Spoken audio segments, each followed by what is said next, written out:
இந்த சனீஸ்வர பகவான் எங்க இருக்காரு, இந்த கேது பகவான் எங்க இருக்காரு உங்க ஜாதகத்துல, ராகு பகவான் எங்க இருக்காரு, யாரோட சேர்ந்திருக்காங்க, அவ்வளவுதான் விஷயம். எந்த கிரகத்தோட சேர்ந்திருக்காங்க, எந்த வீட்டுல உட்காந்துருக்காங்க, இதுதான் அமைப்பு. இது நம்ம மக்களுக்கு புரியுற மாதிரி சொல்றப்ப எளிமையா சொல்ல வேண்டா. 10ஆம் பாவம் ஒரு முக்கியமான விஷயம். சனி பகவான் எந்த நட்சத்திர புள்ளியில் இயங்குறாரு, ராகு பகவான் எந்த நட்சத்திர புள்ளி இயங்குறாரு, கேது எங்க இயங்குறாரு, இவ்வளோத்தையும் தாண்டி அந்த 10ஆம் பாவத்துடைய அமைப்பு அப்படின்பது உங்க கர்மா. அப்போ அதுல இருக்கக்கூடிய கிரக நிலைகள், அவருடைய வீடு எதுன்னு சொல்லிட்டு பார்த்து தான் சொல்லணும். நம்ம ரொம்ப எளிமையாக சொல்லலாம். ஐயா உங்களுக்கு கெட்ட கர்மா அதிகமாக இருக்கா, நல்ல கர்மா அதிகமாக இருக்கா, 10ஆம் பாவத்துன்னு தீர்மானிக்கணும். இந்த 3 கிரகங்களை வச்சு ஈஸியாக கணிச்சிடலாம். நீங்கள் கேட்கும்போதே ஜோதிட போய் என்ன கேட்கணும், ஐயா எல்லாத்தையும் தாண்டி நீங்கள் நிறைய படிப்பு சார்ந்த விஷயத்துக்கு கேட்குறீங்க, பொருளாதாரம் சார்ந்த விஷயத்துக்கு கேட்குறீங்க, திருமணம் சார்ந்த விஷயத்துக்கு கேட்குறீங்க, எல்லாம் கேட்குறீங்க.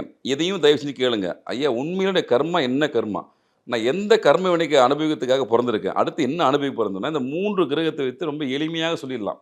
ஐயா உங்களுக்கு கர்ம வினை என்பது, அதாவது நெகட்டிவான கர்ம விஷயம் நிறைய இருக்குது, 90% இருக்குது, 60% இருக்குன்னு சொல்லிடலாம். நல்ல கர்மாவை ஐயா நீங்கள் ஒரு 80% சேர்த்து வச்சிருக்கீங்கன்னு சொல்லலாம். இப்போது சரி ஓகே, நல்ல கர்மா இருக்கும்போது பிரச்சனை இல்லை, அவன் வாழ்க்கையை கடந்து போயிடுவான். உங்களுக்கு உண்மையிலே போன பிறகுடைய தொடர்ச்சியை நிறைய விஷயத்த கர்மா வருதுன்னா அதை குறைக்கக்கூடிய விஷயத்த நம்ம எளிமையாக சொல்லிடலாம். அதுக்கான கோயில் இருக்குது, வழிபாட்டு முறை இருக்குது. 2 விஷயம் தான். அதுக்கான கோயில் உண்டு, வழிபாட்டு முறை உண்டு. Naga double roasted rava and Naga கடலை மாவு.